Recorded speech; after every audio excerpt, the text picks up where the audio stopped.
Esta noche las historias ocurren en iglesias, lugares construidos para encontrar paz, refugio y fe, sitios donde muchas personas buscan protección contra la oscuridad, aunque a veces la oscuridad ya esté esperando adentro, porque cuando una iglesia queda vacía y el silencio llena cada rincón, el ambiente cambia. Bancas crujiendo sin que nadie las toque, susurros durante la madrugada y figuras inmóviles observando desde el fondo, donde apenas llega la luz.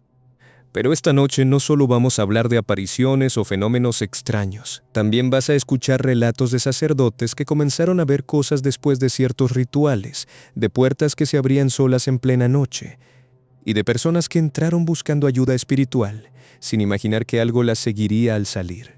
Hay quienes dicen que las iglesias son lugares sagrados, pero otros creen que precisamente por eso, también atraen cosas que intentan entrar, cosas que odian la luz, y esperan pacientemente el momento correcto para mostrarse, porque no todas las oraciones reciben una respuesta, y no toda presencia dentro de una iglesia viene de algo divino. Así que si alguna vez entras a una iglesia vacía y sentís que alguien te observa desde la oscuridad, aunque no haya nadie más ahí, no mires demasiado tiempo. Y si escuchás que alguien susurra tu nombre entre los rezos, cuando claramente estás solo, no respondas, porque algunas cosas también saben rezar. Hola comunidad y Mr. Horror. Me llamo Tomás, soy de Querétaro, México, y durante casi 4 años fui monaguillo en una iglesia antigua del centro. No era una catedral famosa ni un templo enorme de esos que salen en postales.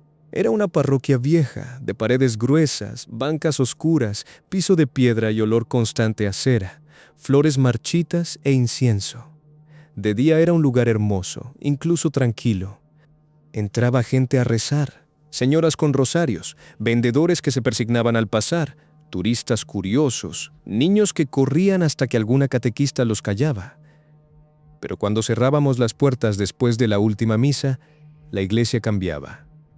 El eco se volvía más profundo. Las imágenes de los santos parecían mirar hacia otro lado. Y el confesionario, que durante años estuvo clausurado, empezaba a sonar como si alguien siguiera esperando turno.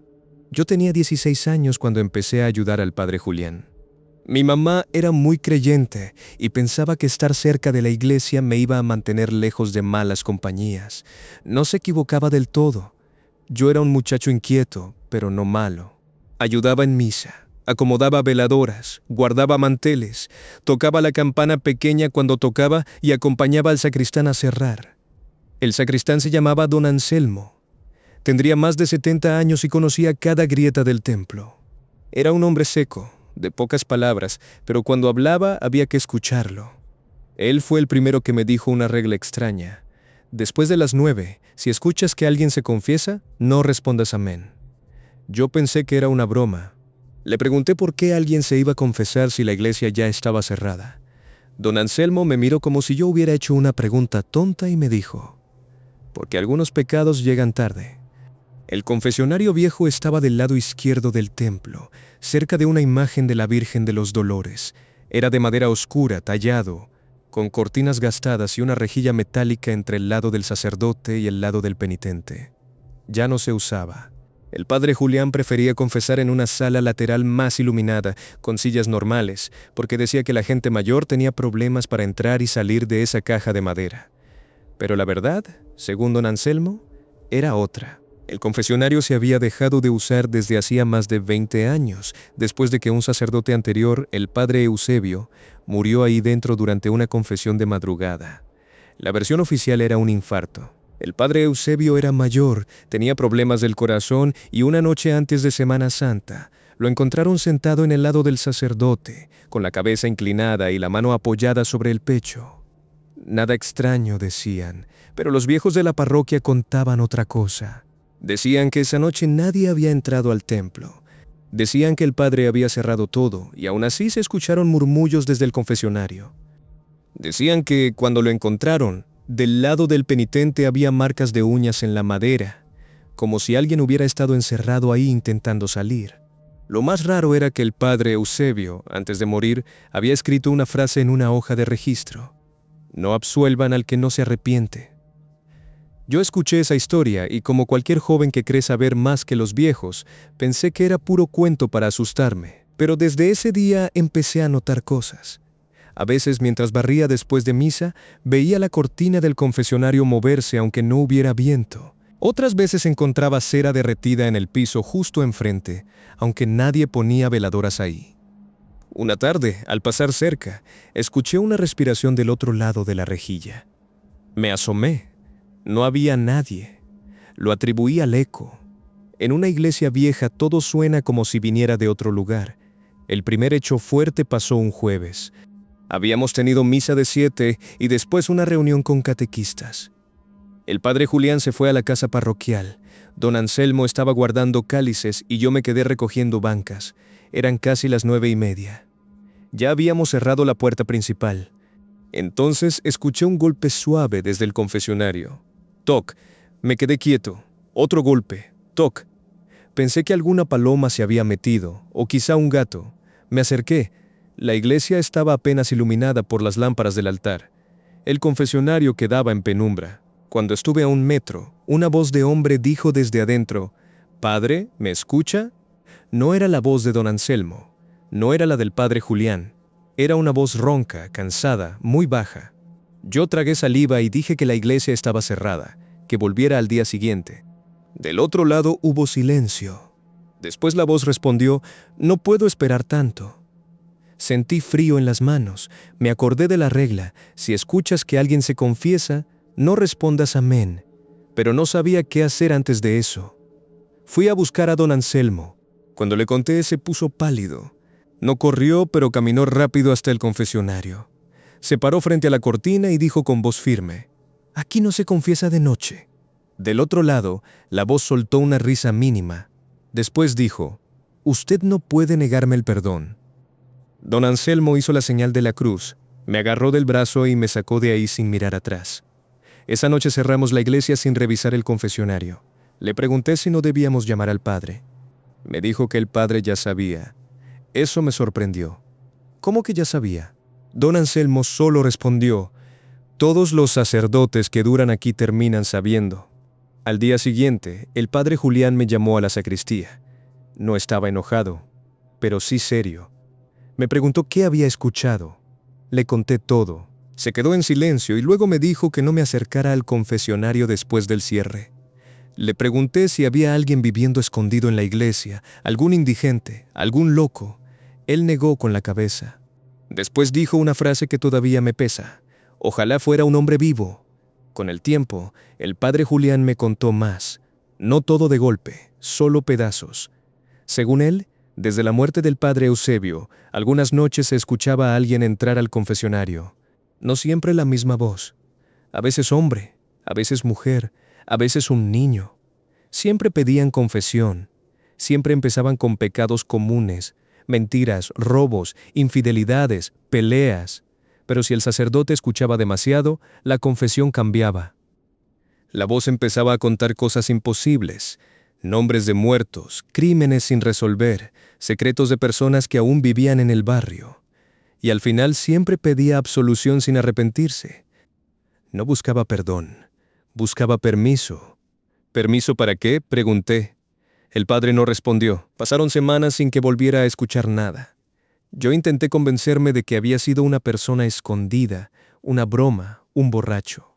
Pero una noche de viernes, después de un rezo, ocurrió algo que nadie pudo negar.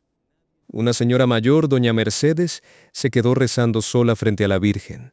Nosotros estábamos por cerrar cuando la vimos levantarse y caminar hacia el confesionario. Don Anselmo le dijo que ya no había confesiones. Ella no respondió. Caminaba como dormida. Entró al lado del penitente y cerró la cortina. El padre Julián fue rápido hacia ella. Abrió la cortina. Doña Mercedes estaba sentada con los ojos abiertos, mirando la rejilla. Del lado del sacerdote no había nadie, pero ella estaba hablando. Decía: sí, padre, yo no lo dije. Yo sabía y no lo dije». El padre intentó sacarla, pero la mujer se aferró al banco. Entonces, desde el lado vacío del sacerdote, una voz susurró: «Déjela terminar». El padre Julián retrocedió. Yo estaba a unos metros. Lo escuché clarísimo. Una voz vieja, seca, como si saliera desde dentro de la madera. Don Anselmo empezó a rezar en latín o en algo parecido. Doña Mercedes lloraba y repetía que ella no tuvo la culpa, que solo era una muchacha, que no sabía que ese hombre iba a desaparecer. El padre Julián abrió la puerta del lado del sacerdote. No había nadie. La rejilla estaba fría y cubierta de humedad. En la madera interior apareció una marca, lentamente, como si alguien escribiera con un dedo mojado desde adentro. Lo sabía. Doña Mercedes se desmayó. La llevamos a una banca. Cuando despertó, no recordaba nada, o dijo no recordar. Al día siguiente, su hija vino a buscarla y se la llevó. Una semana después, doña Mercedes murió. Alguien del barrio contó que, antes de morir, pidió perdón por un hombre que había desaparecido en los años 70. Nadie entendió a qué se refería. El padre Julián sí entendió, pero nunca quiso explicarlo. Después de eso, el confesionario empezó a llamar más seguido, no siempre con golpes, a veces con susurros, a veces con el sonido de una persona arrodillándose, a veces con el crujido de la madera cuando todos sabíamos que la iglesia estaba vacía. El padre Julián decidió retirarlo. Dijo que iban a restaurarlo y guardarlo en una bodega. Vinieron 2 hombres a moverlo un lunes por la mañana. Apenas lo separaron de la pared, encontraron algo detrás. Una pequeña puerta de madera, de menos de 1 metro de alto, sellada con ladrillos y yeso. Nadie sabía que estaba ahí. El padre ordenó detener todo. Llamaron al obispado. Vinieron 2 sacerdotes más, un arquitecto y un señor que decía ser restaurador, aunque parecía más bien alguien enviado para que nadie hablara. Rompieron parte del sello. Detrás no había un cuarto grande, sino un hueco estrecho dentro del muro, como una cavidad vieja. Adentro encontramos papeles, medallas oxidadas, rosarios rotos y una caja de metal. La caja tenía una inscripción grabada: Confesiones reservadas, Padre Eusebio. Yo no debería haber estado ahí, pero don Anselmo me dejó quedarme. Tal vez porque ya era tarde para fingir que yo no sabía nada. Dentro de la caja había libretas, muchas, escritas a mano. El padre Julián abrió una y se puso blanco. Eran registros de confesiones, pero no como deberían ser. Un sacerdote no debe anotar confesiones. Nunca. Sin embargo, el padre Eusebio había escrito nombres, fechas, pecados, detalles. Algunas entradas hablaban de robos pequeños, adulterios, abortos, violencia, abusos, desapariciones. Secretos de medio barrio. Secretos que habían sido entregados esperando perdón y que él había guardado como armas. El padre Julián cerró la libreta y dijo: «Por eso no se va». Yo entendí entonces que el problema no era solo una presencia. Era una acumulación. Años de culpa encerrada en la madera. Años de secretos usados, retenidos, manchados. El confesionario no era un mueble, era una boca. Había tragado demasiadas confesiones y ahora las devolvía podridas. Esa noche, el padre Julián decidió quemar las libretas. No podía hacer público todo eso sin destruir familias enteras, pero tampoco podía dejarlas ahí. Preparó un brasero en el patio trasero de la parroquia. Don Anselmo, los 2 sacerdotes enviados y yo estábamos presentes. El padre Julián rezó antes de prender fuego. Cuando la primera libreta empezó a arder, desde la iglesia cerrada llegó un golpe. Luego otro. Luego muchos, como si alguien estuviera golpeando desde dentro del confesionario. Las campanas pequeñas del altar sonaron solas. Las luces del templo se apagaron. Desde adentro de la iglesia se escucharon voces. Decenas, hombres, mujeres, niños, ancianos. Todas hablando a la vez, susurrando pecados, nombres, fechas, súplicas. «Padre, perdóneme. No se lo diga a nadie. Yo no quise. Fue mi hermano. Fue mi esposo. Yo lo vi. Yo lo enterré. Yo mentí». Era insoportable. No parecía venir de personas. Parecía que las paredes mismas confesaban.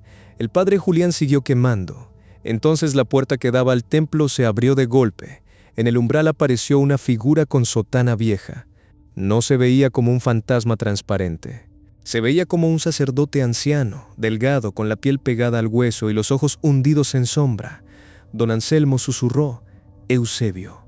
El padre Julián levantó la cruz que llevaba al cuello y le dijo que ya no tenía autoridad allí. La figura sonrió. No de manera demoníaca, no exagerada. Sonrió como sonríe alguien que todavía cree tener poder, Después habló con una voz seca: «Sin sus secretos, no vendrán a Dios». El padre Julián respondió: «No venían a Dios, venían a usted». Esa frase hizo que el aire cambiara. Las voces dentro de la iglesia se convirtieron en gritos. El brasero ardió más fuerte. Las libretas se doblaban, se ennegrecían, soltaban humo espeso, y en ese humo aparecían caras por segundos, como si cada secreto quemado dejara salir algo. La figura de Eusebio avanzó hacia el patio, pero no pudo cruzar el umbral. Algo lo retenía, o quizás sin las libretas ya no tenía de dónde sostenerse. Miró hacia mí, no sé por qué. Entre todos me miró a mí, y dijo mi nombre completo. Un nombre que yo jamás le había dado a nadie de la parroquia más allá de Tomás. Después dijo un pecado mío, uno pequeño, vergonzoso, de adolescente, algo que yo nunca había confesado. Lo dijo para humillarme, para demostrar que todavía podía ver. Yo casi bajé la mirada. Don Anselmo me agarró del hombro y me dijo: «No le debas vergüenza a un muerto». El padre Julián tiró la última libreta al fuego. La figura gritó. No fue un grito de dolor físico, fue un grito de pérdida, como si alguien le arrancara de las manos todas las llaves de una cárcel. La sotana empezó a deshacerse en polvo. Las voces de la iglesia se fueron apagando una por una. La última que quedó fue una voz de mujer que dijo: «Gracias, padre». Después silencio. Al día siguiente, el confesionario amaneció partido por la mitad. No quemado, no golpeado, partido desde adentro, como si la madera hubiera reventado por presión. Lo retiraron en pedazos y se lo llevaron. Oficialmente la parroquia anunció una restauración del sector lateral por humedad estructural. Nadie mencionó libretas, ni voces, ni al padre Eusebio. La cavidad del muro fue sellada de nuevo, pero esta vez sin guardar nada dentro. El padre Julián cambió después de esa noche. No dejó el sacerdocio, pero sus misas se volvieron más simples, más humanas. Decía mucho que Dios no necesitaba que uno fuera perfecto para acercarse, y que ninguna persona tenía derecho a convertir la culpa ajena en cadena. Don Anselmo siguió trabajando hasta morir unos años después. Antes de morir, me pidió que nunca entrara a un confesionario si sentía olor a papel quemado. Yo dejé de ser monaguillo al terminar la preparatoria. Me alejé un poco de la iglesia, no por falta de fe, sino por respeto al miedo. A veces vuelvo a esa parroquia. El lugar donde estaba el confesionario ahora tiene una banca común y una lámpara pequeña. La Virgen de los Dolores sigue al lado, mirando hacia abajo, como si todavía escuchara. Hace unos meses fui a misa por el aniversario de mi mamá. Al terminar me quedé solo unos minutos. La iglesia estaba casi vacía. Caminé hacia la banca lateral y sentí olor a papel quemado. Me quedé quieto. Desde la pared sellada, muy bajo, alguien golpeó una vez. Toc. Después una voz, apenas un susurro, dijo: «Padre, ¿me escucha?». No respondí. Me fui sin mirar atrás, porque aprendí que no toda confesión busca perdón. Algunas solo buscan a alguien que vuelva a guardar el secreto. Buenas tardes o noches, hermosa comunidad. Me llamo Daniela, soy argentina, pero esta historia me pasó en Irlanda, en un pueblo pequeño cerca de Galway, donde viví casi un año trabajando como voluntaria en una residencia administrada por monjas. No era exactamente un convento cerrado, pero funcionaba pegado a una iglesia antigua de piedra, con un cementerio chiquito atrás, un salón comunitario y un edificio donde vivían ancianos que ya no podían mantenerse solos. Yo había llegado por un programa de intercambio, con la idea de mejorar mi inglés, juntar experiencia y pasar un tiempo lejos de mi vida de siempre. Nunca fui una persona demasiado religiosa. Respetaba, sí, pero no era devota. Por eso, cuando la hermana Margaret me dijo que en esa iglesia había una regla que todos los voluntarios debían cumplir, pensé que era una costumbre vieja, algo simbólico. La regla era simple. Si escuchaba la campana después de medianoche, no tenía que ir a la iglesia.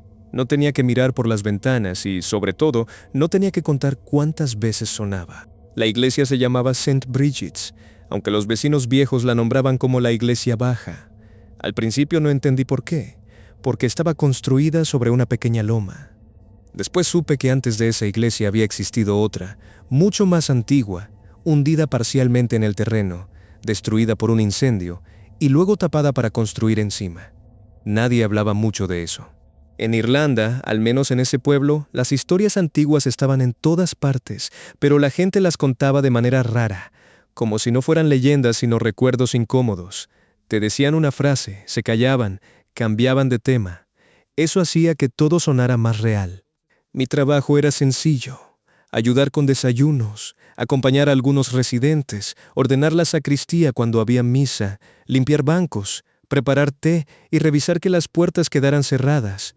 Las monjas eran pocas. La hermana Margaret, que dirigía todo, era una mujer mayor, rígida pero justa. La hermana Eileen era más dulce, casi maternal. Y la hermana Ruth, la más joven, era silenciosa, siempre con las manos frías y los ojos cansados. Ella era la encargada de tocar la campana para las misas. La campana estaba en una torre pequeña, no muy alta, y tenía una cuerda que bajaba hasta un cuarto lateral junto a la sacristía. Durante el día sonaba normal, grave, limpia, con ese eco que se expande por la piedra. Pero las primeras noches empecé a notar que el sonido cambiaba después de cierta hora. La primera vez ocurrió una madrugada de domingo. Yo dormía en una habitación del edificio de voluntarios, separada de la residencia por un pasillo cubierto. Me despertó una campanada, una sola, profunda, tan fuerte que sentí la vibración en el pecho. Miré el celular, 12:17. Pensé que tal vez la hermana Ruth había olvidado algo o que había una emergencia. Me senté en la cama. La campana volvió a sonar. 2 veces, después 3. Iba a levantarme cuando recordé la regla de Margaret: no contar. Pero ya había contado. 1, 2, 3. La cuarta campanada sonó más baja, como si viniera de un lugar más profundo que la torre. No de arriba, de abajo. A la mañana siguiente pregunté si había misa especial de madrugada. La hermana Eileen dejó de servir té. Margaret me miró con severidad y preguntó cuántas había escuchado. Mentí, dije que una sola. Ella sostuvo mi mirada demasiado tiempo y después respondió: entonces olvídela. La hermana Ruth, que estaba en la puerta, se persignó sin decir nada. Durante varios días no volvió a pasar. Yo seguí con mi rutina. Limpiaba la iglesia después de misa, cambiaba velas, recogía papeles, acompañaba a residentes hasta los bancos delanteros. Entre ellos había un anciano llamado Patrick, que había vivido toda su vida en el pueblo. Caminaba con bastón y hablaba poco, pero cuando se sentaba en la iglesia siempre miraba hacia el piso, justo en el centro del pasillo principal.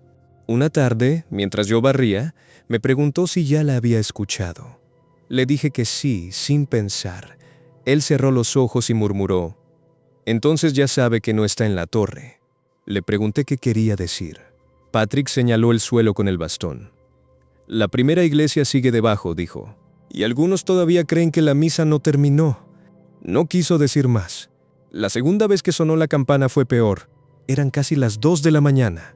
Había tormenta, viento fuerte y lluvia golpeando los vitrales. Me desperté antes del sonido, como si mi cuerpo supiera que algo iba a pasar. Entonces llegó la campanada. 1.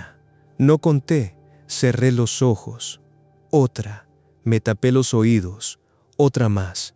Pero cuando uno intenta no contar, cuenta igual dentro de la cabeza. A la 7ª campanada escuché pasos en el pasillo exterior. Pasos lentos, arrastrados, muchos pasos. Me acerqué a la ventana, pero no corrí la cortina. La regla decía que no mirara. Aún así, por la rendija, vi sombras moviéndose hacia la iglesia. Personas, o formas de personas. Caminaban bajo la lluvia sin paraguas, en fila, como entrando a misa. Algunas parecían llevar velas.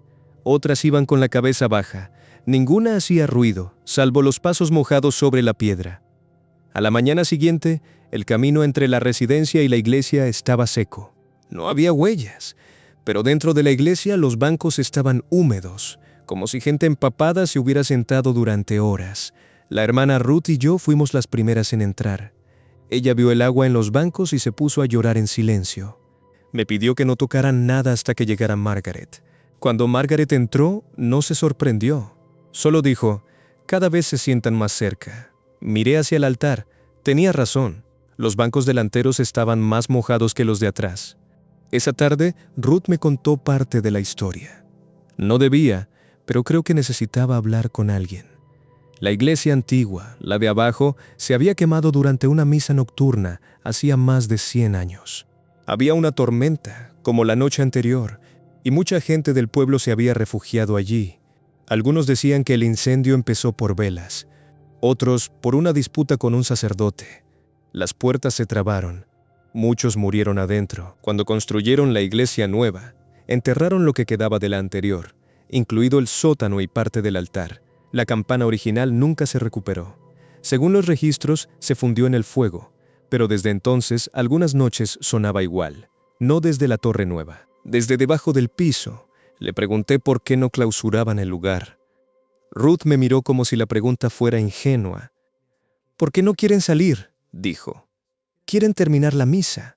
Empecé a sentirme vigilada dentro de la iglesia, no por las imágenes religiosas, sino por el suelo. Cada vez que caminaba por el pasillo central, sentía un frío subiendo por las plantas de los pies. Las velas se apagaban cuando pasaba cerca del centro. A veces escuchaba murmullos bajo las baldosas, voces apagadas rezando en un idioma que no entendía del todo. Una tarde, mientras limpiaba el altar, encontré ceniza sobre el mantel blanco. Ceniza fina, gris, formando una cruz invertida no como símbolo demoníaco, sino como si hubiera caído desde el techo y alguien la hubiera arrastrado con los dedos. Margaret la limpió sin decir palabra y me pidió que no volviera a entrar sola. El problema fue que Patrick murió. Murió de noche, tranquilo, en su habitación. Era esperado, porque estaba muy enfermo. Lo extraño fue que justo al momento en que la hermana Eileen salió a avisarnos, la campana sonó. No una vez, muchas. Y no eran campanadas de funeral. Eran rápidas, desordenadas, casi alegres. Margaret se puso blanca. Dijo: «No lo dejen en la iglesia». Pero en ese pueblo la costumbre era velar brevemente a los residentes en St. Bridget's antes de llevarlos al cementerio. La familia de Patrick insistió. Margaret intentó negarse, pero no pudo explicar por qué sin parecer cruel o loca.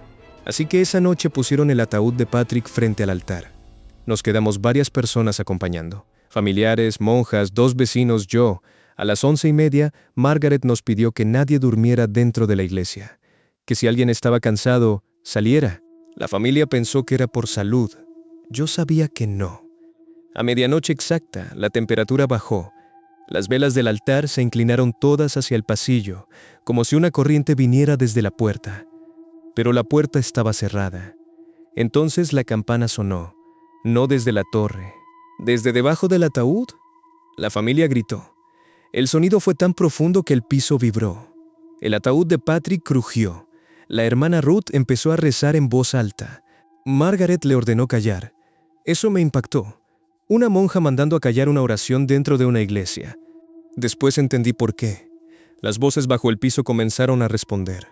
Cada frase de Ruth era repetida desde abajo por muchas voces, pero deformada, lenta, como si una congregación quemada imitara la misa desde una iglesia enterrada. Las baldosas del pasillo central empezaron a humedecerse. No con agua, con algo oscuro, mezcla de hollín y barro. La mancha avanzó desde la entrada hacia el altar, como una alfombra. Sobre ella aparecieron huellas, pies descalzos, zapatos antiguos, marcas pequeñas de niños. Todos avanzaban hacia el ataúd. La hermana Eileen sacó a la familia a empujones. Yo quise irme también, pero Ruth me agarró de la mano. Tenía los dedos helados. Me dijo: «Si abren abajo, él se va con ellos». Margaret corrió a la sacristía y volvió con una llave grande. Abrió una trampilla que yo nunca había visto, oculta bajo una alfombra lateral. No llevaba al sótano antiguo, sino a un pequeño espacio de mantenimiento bajo el altar. Me pidió que la ayudara a bajar. Yo no quería, nadie cuerdo hubiera querido, pero la seguí porque Ruth se quedó junto al ataúd y yo no podía dejarla sola. Bajamos con linternas. El espacio era bajo, de piedra húmeda, lleno de tuberías viejas y olor a tierra quemada. A medida que avanzábamos, el sonido de la campana se hacía más fuerte. No venía de un objeto visible. Venía de la pared del fondo, donde la piedra nueva se unía con una estructura más antigua, negra, chamuscada. En esa pared había una grieta. Por la grieta salía luz de velas. Margaret apoyó la mano en la piedra y dijo algo en gaélico. No entendí. Desde el otro lado de la grieta, alguien respondió. Una voz de hombre, no furiosa, no demoníaca, cansada. Pidió misa. Margaret dijo en inglés: No hay misa para los que no aceptan que murieron. La voz respondió, entonces denos un sacerdote. Ahí comprendí por qué Patrick importaba. No era sacerdote, pero de joven había querido serlo. Había abandonado el seminario antes de ordenarse. Tal vez eso era suficiente para ellos. Tal vez, después de tantos años, ya no distinguían. Solo querían a alguien que terminara lo que quedó interrumpido. Arriba, el ataúd golpeó contra el suelo. Ruth gritó. Margaret me dio la llave y me dijo que volviera arriba. Ella se quedó frente a la grieta. Le dije que no. Me respondió con una calma terrible. Alguien tiene que cerrar desde este lado. Subí corriendo, con el sonido de la campana rompiéndome la cabeza. Cuando salí al altar, vi que el ataúd de Patrick estaba abierto. No del todo, apenas una rendija. Desde dentro salía humo. Ruth intentaba mantener la tapa cerrada, llorando y rezando sin palabras. Corrí a ayudarla. Entre los dos empujamos. Entonces vi debajo de los bancos. Había gente arrodillada, no completa, sombras húmedas, quemadas, con ropa antigua pegada al cuerpo. Estaban en las filas mirando hacia el altar. Sus rostros no tenían ojos claros, solo huecos oscuros, pero sus bocas se movían al mismo tiempo, repitiendo una respuesta litúrgica que yo no conocía. La iglesia estaba llena de fieles que no habían salido del incendio, esperando una misa que llevaba más de un siglo suspendida. La campana sonó una última vez. Desde abajo llegó un golpe sordo, como piedra cerrándose. Las sombras desaparecieron. El ataúd dejó de moverse. Ruth cayó de rodillas. Yo me quedé apoyada contra el altar, temblando. La familia de Patrick no volvió a entrar esa noche. Al amanecer, el cuerpo fue llevado al cementerio sin ceremonia dentro de la iglesia. Margaret no salió del subsuelo. Cuando la buscamos no estaba. La trampilla estaba cerrada desde dentro. Los bomberos revisaron el espacio de mantenimiento y dijeron que no había otra salida, pero tampoco encontraron a Margaret. Solo hallaron su rosario colgado de una tubería cubierto de ceniza. La explicación oficial fue desaparición voluntaria. Absurdo, pero conveniente. La hermana Eileen quedó a cargo por un tiempo. Ruth dejó los hábitos meses después. Yo volví a Argentina antes de lo previsto. Nadie me retuvo. Creo que todos sabían que yo había visto demasiado. St. Bridget's siguió abierta, aunque ya no se veló a nadie dentro. La campana de la torre fue retirada por riesgo estructural. Pero Ruth, con quien todavía hablo de vez en cuando, me escribió hace 2 años para decirme que la campana sonó otra vez. No había campana en la torre, no había cuerda, no había mecanismo. Aún así sonó durante una tormenta, poco después de medianoche. Esta vez, según ella, no fueron muchas campanadas. Fue una sola, y después, desde debajo del piso, una voz de mujer dijo en inglés, «La misa puede continuar». No sé si era Margaret. No quiero saberlo. Desde entonces, cada vez que entro a una iglesia antigua, miro el suelo antes que el altar. Miro si las baldosas están húmedas, si hay ceniza en las juntas, si el aire huele a piedra quemada, y si alguna campana suena cuando no debería sonar.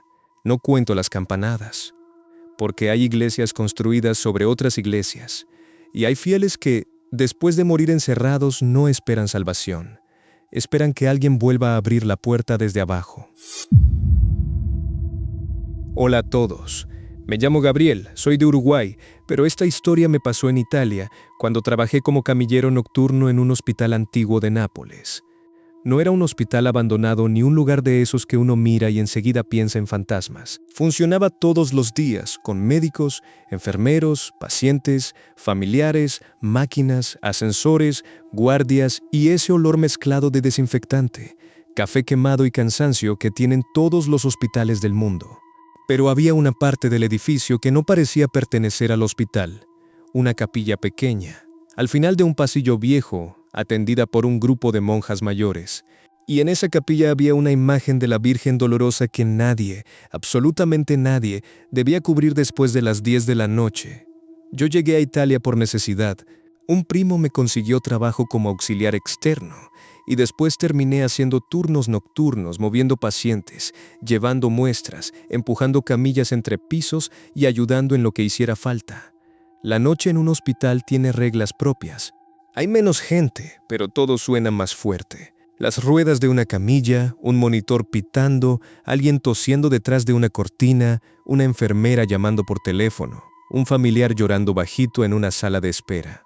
Uno aprende a caminar rápido, a no preguntar demasiado y a no mirar dentro de ciertas habitaciones si no lo llamaron. La capilla quedaba cerca del ala vieja, donde estaban algunas salas de recuperación y un pasillo que conectaba con anatomía patológica. No era grande. Tenía 6 bancos, un altar simple, velas eléctricas, un crucifijo, varias placas de agradecimiento y la imagen de la Virgen, vestida de negro, con el corazón atravesado por espadas. Lo raro era el rostro. No era una cara dulce ni serena. Tenía una tristeza dura, casi humana, como si mirara algo terrible detrás de quien se arrodillaba. La primera vez que entré, sentí incomodidad sin saber por qué. La hermana Lucía, una monja muy anciana, me vio observándola y me dijo en español, porque había vivido años en América Latina: ella mira para que otros no miren. No entendí la frase, pensé que era una forma poética de hablar. La regla me la explicó una enfermera llamada Kiara. Una noche me vio pasar frente a la capilla y me dijo que si alguna vez encontraba la imagen cubierta con un velo negro después de las 10, no intentara descubrirla solo. Tenía que llamar a una monja. Le pregunté por qué alguien cubriría una imagen. Me dijo que antes, durante ciertas ceremonias, se cubrían imágenes por duelo o recogimiento, pero que en esa capilla no se hacía de noche. Si está cubierta, agregó, es porque alguien quiere que deje de mirar. Me reí un poco, incómodo. Ella no se rió. Durante los primeros meses, la capilla fue solo parte del recorrido. A veces llevaba a familiares para que rezaran. A veces encontraba a la hermana Lucía limpiando bancos de madrugada, aunque debía estar durmiendo. A veces veía médicos entrar antes de una cirugía complicada, quedarse 2 minutos en silencio y salir sin hacer la señal de la cruz, como si no supieran bien qué estaban pidiendo. Nada paranormal, nada que no pudiera explicarse por estrés, fe o costumbre. Hasta la noche en que murió el niño del cuarto 318. No voy a decir su nombre.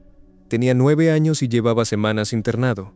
Yo no trataba directamente con él, pero lo había visto varias veces. Era de esos pacientes que todo el piso termina conociendo, porque saludaba a cualquiera que pasara y pegaba dibujos en la ventana de su cuarto. Su madre casi no salía de allí. Esa noche hubo una complicación. Médicos entrando, enfermeras corriendo, la madre en el pasillo, el padre llegando tarde, rezos, órdenes, silencio. Cerca de las 11:20, todo terminó. Yo estaba junto al ascensor con una camilla vacía cuando vi a la hermana Lucía pasar hacia la capilla, caminando más rápido de lo que una mujer de su edad debería poder caminar. La seguí con la mirada. Llevaba algo en las manos, un velo negro. A los pocos minutos, Chara me pidió que llevara unos documentos al ala vieja. Al pasar frente a la capilla, la vi. La Virgen estaba cubierta. El velo negro tapaba completamente el rostro. El resto de la imagen seguía visible, el vestido, las manos, el corazón con espadas, pero la cara no. Sentí un frío raro en la nuca. Me acordé de la advertencia. No la descubras solo. Me quedé en la puerta. Desde adentro de la capilla escuché un llanto. Pensé que era la madre del niño.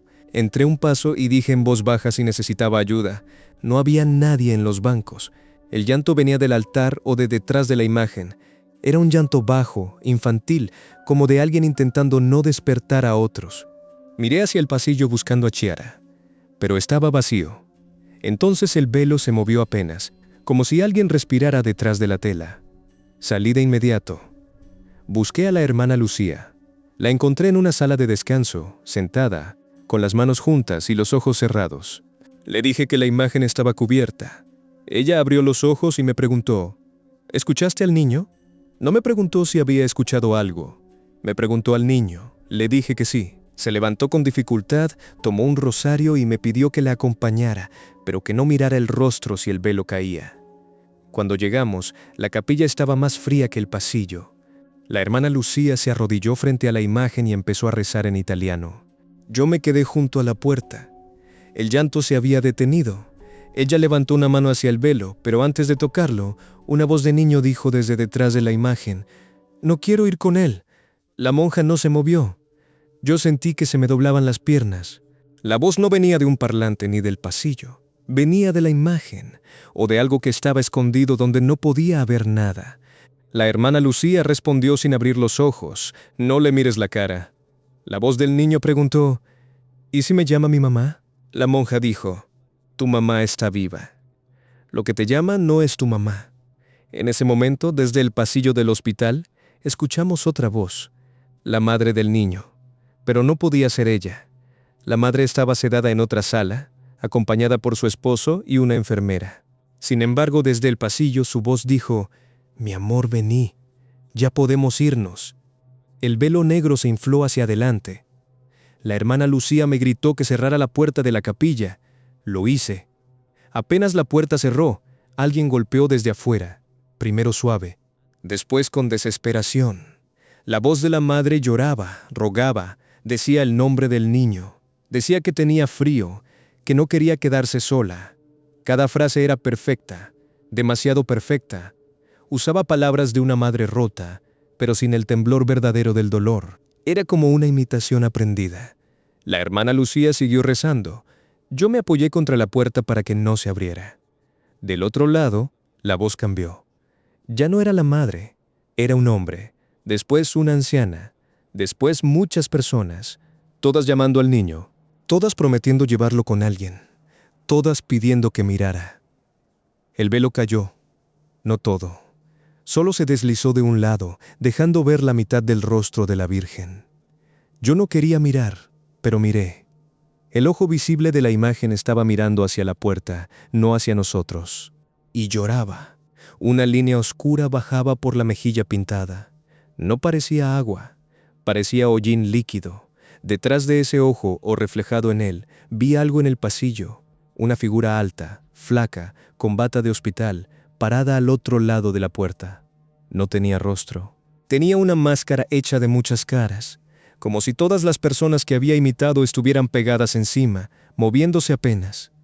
Entre esas caras estaba la de la madre del niño, dormida, con los ojos cerrados. La hermana Lucía se puso de pie y cubrió de nuevo el rostro de la Virgen con las dos manos, no la imagen, el rostro, como si protegiera a alguien de una luz demasiado fuerte.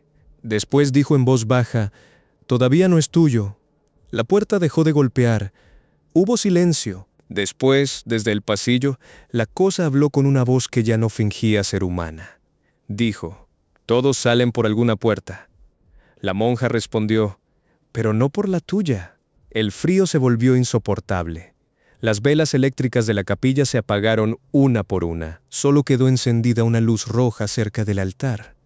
El llanto del niño volvió, pero ahora sonaba más lejos, como si estuviera retrocediendo. La hermana Lucía me pidió que rezara, cualquier cosa, en mi idioma. Le dije que no sabía. Me respondió: «Entonces habla como si alguien bueno te escuchara». Empecé a decir lo primero que me salió. Pedí que no se lo llevaran. Pedí que encontrara paz. Pedí por su madre. Pedí por mí, porque tenía miedo. La puerta se abrió sola, no de golpe. Apenas unos centímetros. Del otro lado no estaba el pasillo del hospital.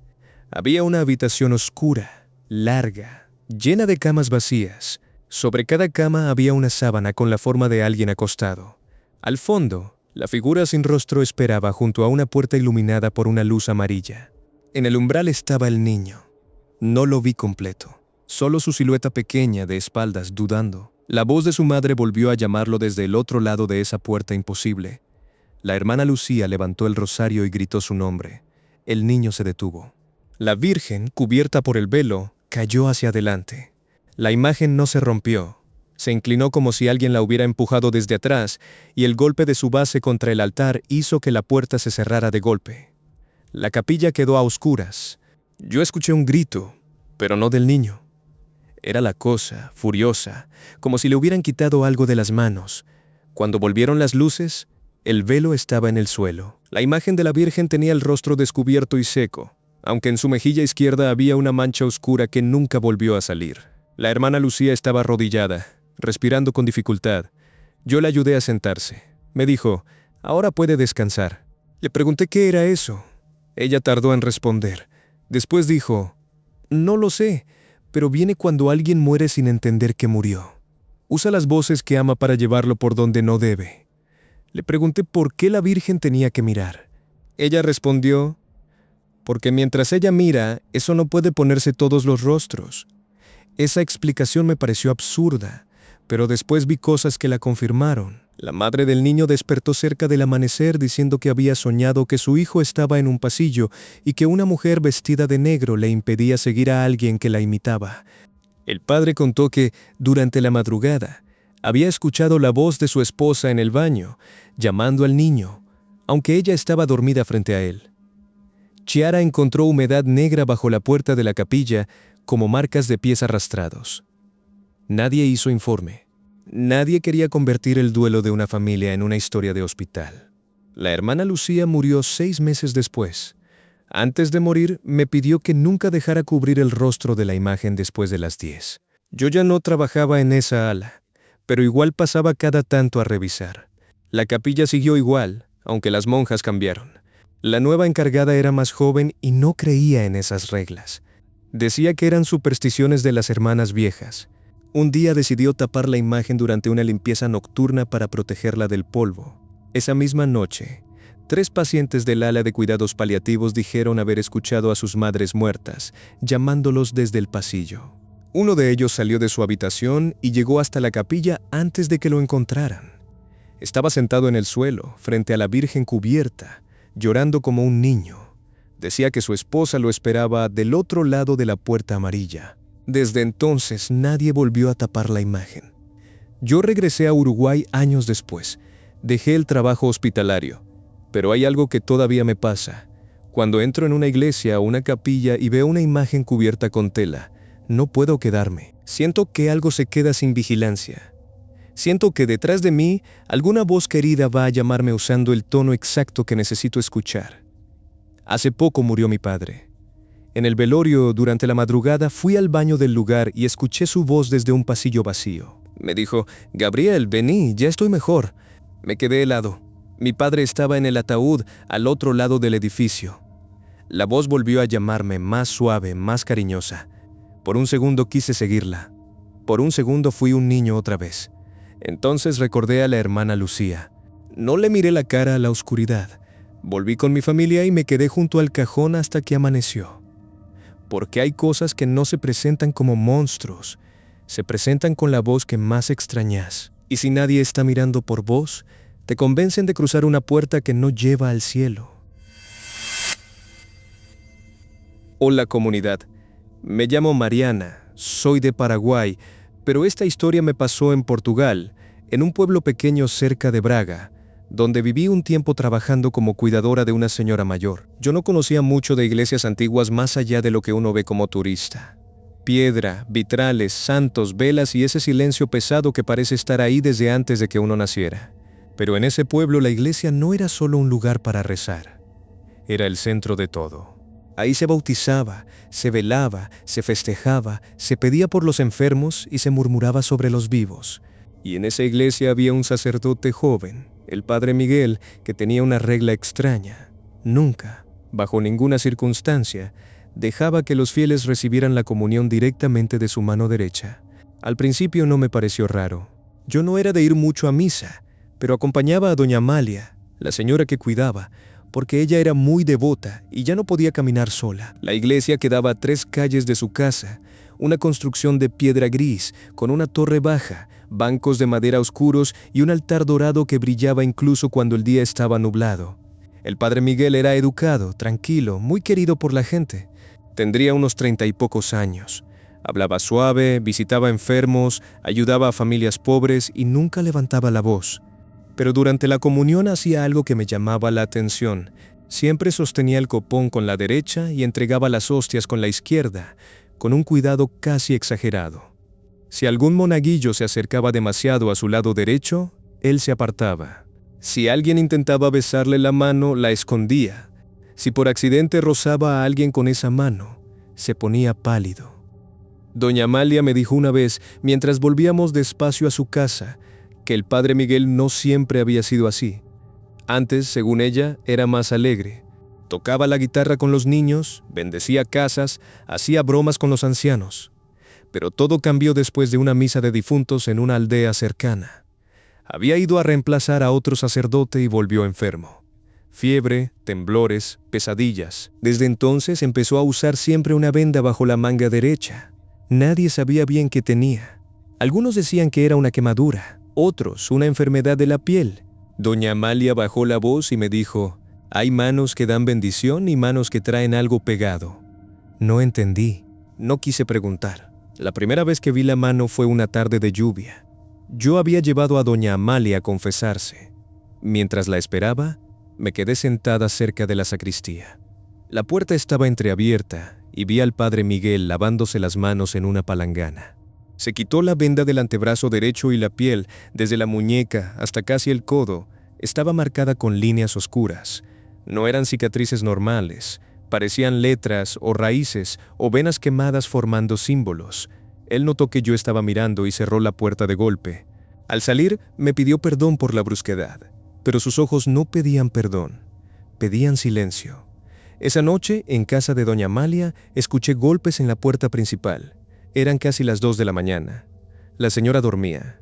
Yo me levanté creyendo que sería algún vecino, pero al mirar por la mirilla no vi a nadie. Volví a la cama. Los golpes se repitieron. Esta vez vinieron desde la ventana de la cocina, que daba a un patio cerrado. 3 golpes suaves. Después una voz muy baja dijo en portugués: «Abra para recibir». No abrí, no porque entendiera lo que pasaba, sino porque esa frase sonó como algo aprendido de memoria, como una parte de misa repetida fuera de lugar. A la mañana siguiente, encontré en la puerta una marca oscura, redonda, como la huella de una hostia quemada contra la madera. Doña Amalia la vio y se persignó. Le pregunté qué era. Me dijo que no tocara eso con las manos. Calentó agua, echó sal, rezó y limpió la marca con un trapo que después quemó en el patio. Yo insistí en que me explicara. Ella me miró con cansancio y dijo que, cuando el padre Miguel volvió de aquella misa de difuntos, algunas casas empezaron a recibir golpes de noche. Siempre 3. Siempre con la misma frase: «Abra para recibir». Las casas donde alguien abría amanecían con enfermos, no muertos de inmediato. Enfermos. Cansancio, fiebre, pesadillas, manchas en la lengua, gente que dejaba de comer y decía que algo le raspaba la garganta desde adentro. Fui a hablar con el padre Miguel. No sé por qué pensé que me diría la verdad. Tal vez porque parecía un buen hombre. Lo encontré en la iglesia, solo, apagando velas. Le conté lo de los golpes y la marca. Se quedó quieto. Después me preguntó si habíamos abierto. Le dije que no. Cerró los ojos, aliviado. Le pregunté qué había pasado en esa misa de difuntos. Al principio no quiso responder. Luego se sentó en el primer banco y me contó lo suficiente. La misa había sido por un hombre al que nadie quería velar. Un terrateniente viejo, cruel, sin hijos reconocidos, con fama de haber hecho daño a muchas personas. El cuerpo estaba en una capilla pequeña, en una aldea casi vacía. El padre Miguel llegó porque el sacerdote local enfermó esa misma mañana. Durante la comunión, una mujer anciana se acercó sin que él la hubiera visto antes. No abrió la boca, extendió la mano. Él le dio la hostia en la palma. La mujer la sostuvo, lo miró y dijo: «Ahora usted reparte lo que él dejó». Después cerró la mano sobre la de él. La palma le ardió como si le hubieran puesto carbón encendido. Cuando la soltó, la mujer ya no estaba. Nadie la recordaba. Nadie la había visto entrar. En la mano del padre quedó una marca negra, circular. Desde esa noche, algo intentaba usarlo durante la comunión. Él lo sentía. Sentía una presión en la mano derecha. Un deseo que no era suyo, como si esa mano quisiera tocar bocas, lenguas, frentes, enfermos. Por eso jamás entregaba la hostia con esa mano. Por eso la mantenía vendada. Por eso rezaba antes y después de cada misa hasta quedar agotado. Le pregunté qué era lo que él dejó. El padre Miguel bajó la mirada. Dijo que no lo sabía con certeza, pero creía que aquel hombre había muerto sin arrepentimiento y que algo, en vez de llevárselo, había quedado buscando cuerpos donde entrar. No entraba por fuerza. Necesitaba ser recibido, una puerta abierta, una boca abierta, una mano aceptando algo. Esa explicación me pareció demasiado grande para aceptarla, pero demasiado precisa para ignorarla. Los días siguientes, la situación empeoró. En misa, algunos fieles empezaron a actuar raro durante la comunión. Se quedaban con la boca abierta más tiempo del normal. Miraban la mano derecha del padre, no la hostia. Una niña le preguntó a su madre por qué el padre tenía dedos de sombra. Un anciano se desplomó después de comulgar, aunque el padre había usado la izquierda. Cuando volvió en sí, dijo que había sentido otra hostia, una fría, apoyándosele en la lengua al mismo tiempo que la verdadera. La gente empezó a murmurar. Algunos culpaban al padre. Otros decían que era castigo. Otros que el pueblo estaba pagando pecados viejos. Una noche, doña Amalia empeoró. Tuvo fiebre y empezó a decir que alguien la llamaba desde la cocina. Yo dormí en una silla junto a su cama. A las 3 de la mañana, escuchamos los golpes. Esta vez no en la puerta, en la pared del cuarto. 3 golpes desde dentro de la pared. Después la frase, abra para recibir. Doña Amalia, delirando, abrió la boca como si fuera a comulgar. Yo le tapé los labios con la mano. En ese instante sentí algo frío tocarme los dedos, desde el aire, como una lengua helada. Grité y retrocedí. En la pared apareció una marca redonda, negra, exactamente a la altura de su boca. Corrí a la iglesia, aunque era de madrugada. La puerta lateral estaba abierta. Adentro, el padre Miguel estaba arrodillado frente al altar, con la venda de la mano derecha empapada en sangre oscura. No se sorprendió al verme. Me dijo que ya había empezado. Le pregunté qué. Respondió, ¿quiere misa? En ese momento, la campanilla del altar sonó sola. No la campana de la torre. La campanilla pequeña que se usa en la consagración. Sonó una vez, después otra, después otra. El padre Miguel se puso de pie, tambaleándose. Me dijo que fuera a buscar a la hermana Teresa, una monja que vivía en una casa anexa y se encargaba de catequesis. Yo fui corriendo. La encontré despierta, vestida, como si hubiera estado esperando. Al escuchar lo de la campanilla, tomó una caja de madera y me siguió sin hacer preguntas. Dentro de la caja había un paño blanco, una vela gruesa, sal y una pequeña patena de plata muy vieja. La hermana Teresa me dijo que, si durante lo que venía escuchaba mi nombre, no respondiera. Si veía a mi madre, no la siguiera. Si sentía hambre, no comiera nada. Yo le pregunté qué iba a pasar. Me respondió, lo mismo que pasa siempre que algo impuro aprende las palabras sagradas, intenta parecer bendición. Cuando volvimos al altar, el padre Miguel estaba de pie frente a los bancos vacíos. Pero los bancos ya no estaban vacíos. Había gente sentada, sombras, al principio. Después formas más claras, hombres y mujeres vestidos con ropa antigua, algunos con la cabeza baja, otros mirando hacia el altar.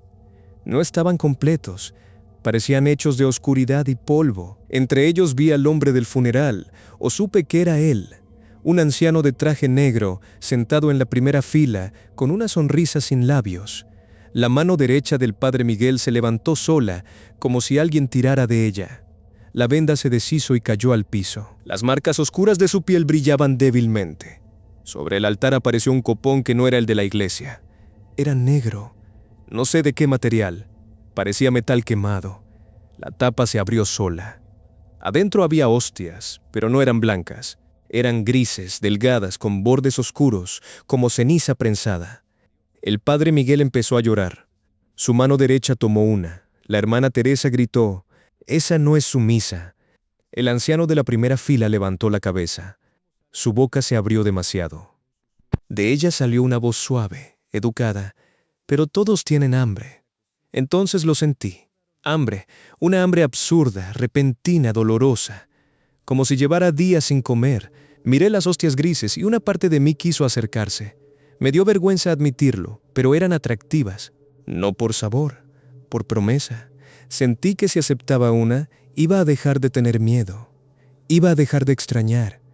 Iba a dejar de cargar culpas. Eso era lo terrible. No ofrecían horror, ofrecían alivio. La hermana Teresa me golpeó la mano con el rosario. El dolor me devolvió. Ella puso la patena de plata sobre el altar y le ordenó al padre Miguel que apoyara allí su mano derecha. Él intentó hacerlo, pero la mano se resistía. Los dedos se doblaban hacia el copón negro. La piel se le abría en líneas oscuras. Las sombras de los bancos empezaron a murmurar, «Reciban, reciban, reciban». Yo corrí hacia él y le sujeté el brazo. Fue como agarrar hielo y fiebre al mismo tiempo. Sentí voces dentro de mi cabeza, gente pidiéndome que abriera la boca, que aceptara, que no fuera orgullosa, que todos reciben algo al final.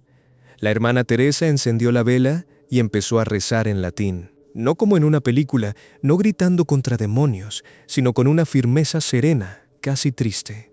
El padre Miguel, con un esfuerzo que le deformó la cara, apoyó por fin la mano derecha sobre la patena. La plata se ennegreció. El copón negro tembló. Las hostias grises empezaron a quebrarse una por una, soltando polvo. Las sombras se levantaron de los bancos. El anciano avanzó hacia el altar. Ya no parecía un hombre. Su cuerpo era una sotana de piel vieja, una boca abierta, manos largas extendidas como quien va a recibir comunión. Dijo: «Yo también fui fiel». La hermana Teresa respondió: «Usted fue servido, no fiel».